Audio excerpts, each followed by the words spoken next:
German Chancellor Angela Merkel has urged Britain to quickly launch Brexit talks with the European Union after Prime Minister Theresa May suffered a harsh election setback. "We are ready for the negotiations. We want to do it quickly, respecting the calendar," Merkel said during a visit to Mexico. She said talks with Britain on its withdrawal from what will now be the 27-member EU would start in the coming days. "We were waiting for the election in Britain, but in the next few days these talks will begin. We will defend the interests of the 27 member states, and Britain will defend its own interests. At the same time, we say that we want to remain a good partner to Britain. Britain is part of Europe, even if it will no longer be part of the European Union." May, who became Prime Minister after Britain's June 2016 referendum on leaving the EU, called the election 3 years early in a bid to strengthen her hand in the looming Brexit negotiations.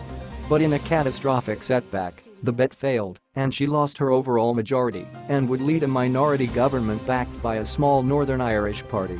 British politicians differ widely on what they want from the Brexit negotiating process, seeing it as a way to shift Britain either to the right or left.